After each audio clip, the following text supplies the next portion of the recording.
up to the microphone. All right, cool.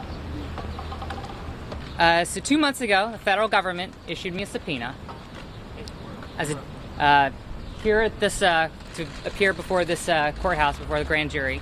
As a general principle, I object to the whole institution of grand juries. Prosecutors run grand juries behind closed doors in secret. Based on my refusal to answer questions 2 months ago, the grand jury compelled me to, or in order to try to compel me to testify, they sent me into confinement. So I got released last week, and here I am today with the same subpoena, or a different subpoena with the same questions. So the government has already stipulated that they're going to ask the same questions. Jails and prisons exist as a dark institution, and despite that, it doesn't frighten me or disturb me. I mean, I've already been to jail, I've already been to prison, so attempting to coerce me with a grand jury subpoena is just not going to work.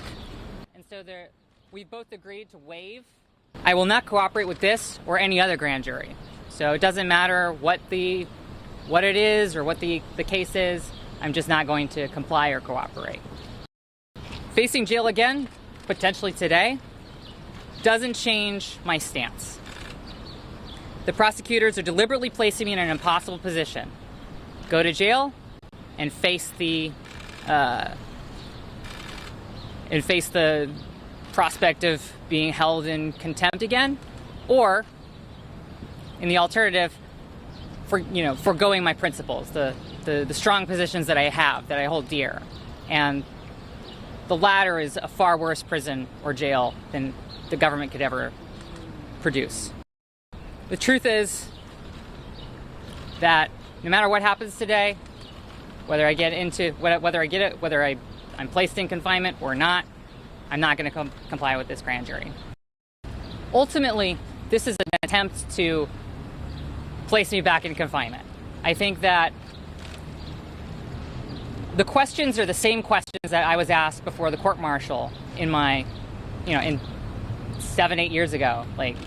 There's nothing new. They're not asking anything new. There's no new information that they're trying to get from me. In fact, the questions are very much the same things that I've gone over in that exhaustive, several hours long, and it's about this thick testimony.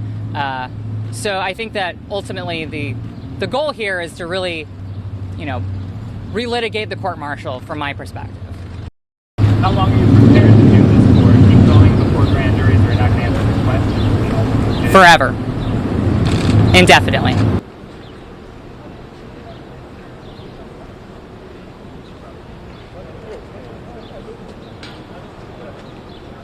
All right. Thank you, everybody.